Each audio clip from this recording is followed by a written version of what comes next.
नमस्कार दोस्तों, आप देख रहे हैं नंदू ब्लॉग्स। ईरान की तरफ से एक शॉकिंग स्टेटमेंट सामने आ रही है। ईरान ने ऑफिशियली ये बोल दिया कि पाकिस्तान न्यूक्लियर बॉम्ब ड्रॉप कर देगा अगर इजराइल ईरान पे किसी भी न्यूक्लियर वेपन से अटैक करता है तो उसके रिटेलिएशन में। और ये बात ईरान के किसी छोटे मोटे चिरकुट जर्नलिस्ट या डिफेंस एक्सपर्ट ने नहीं बोली है।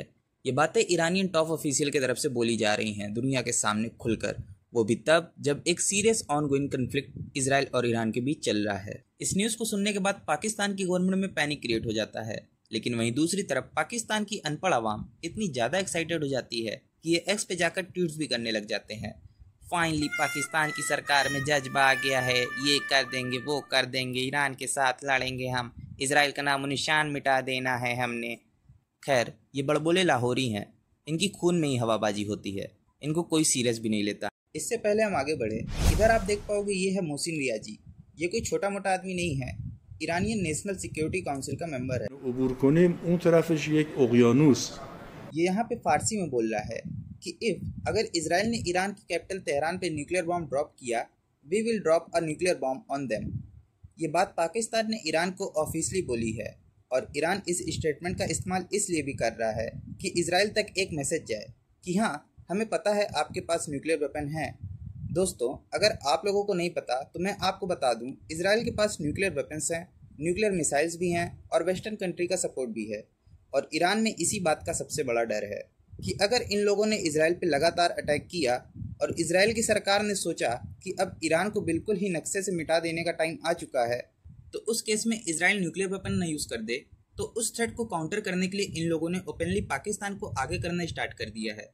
खैर, अगर आपको थोड़ी सी भी डिफेंस या जियोपॉलिटिक्स की समझ होगी तो आप समझ सकते हैं कि ईरान यहाँ पर सिर्फ प्रोपोगेंडा कर रहा है, या ईरान को किसी पाकिस्तान का कोई हवाबाज टाइप का आदमी होगा, वो ईरान को थोड़ी एक्स्ट्रा बातें बोल दी होंगी। बाकी करंट पाकिस्तान की गवर्नमेंट यूएस की पपेट बन के रह गई है और कुछ नहीं। इवन कई रिपोर्ट्स ऐसी भी सामने आ रही हैं जिसमें यह बताया जा रहा है कि पाकिस्तान फाइटर जेट्स ईरान के बॉर्डर पर पेट्रोलिंग कर इंफॉर्मेशन इकट्ठा कर रहे हैं यूएस के लिए, और वही इंफॉर्मेशन यूएस के थ्रू इजराइल तक पहुंचाई जाएगी। और पाकिस्तान तो खुद ही लोन पे चलने वाला देश है, वो क्या ही दूसरों को न्यूक्लियर बॉम्ब देगा। न्यूक्लियर बॉम्ब तो छोड़िए, वो अपनी जंग लगी हुई मिसाइल्स भी नहीं दे पाएगा। और इधर आप देख पाएंगे पाकिस्तान के न्यूज़ आउटलेट का आर्टिकल आपको दिखा रहा हूँ। जैसे ही न्यूज़ पाकिस्तान गवर्नमेंट तक पहुंची कि ईरान ने ओपनली क्लेम किया है कि पाकिस्तान न्यूक्लियर बॉम्ब ड्रॉप कर देगा इजराइल पे, पाकिस्तान की करंट गवर्नमेंट को अच्छे से पता है कि इसका अंजाम क्या होगा।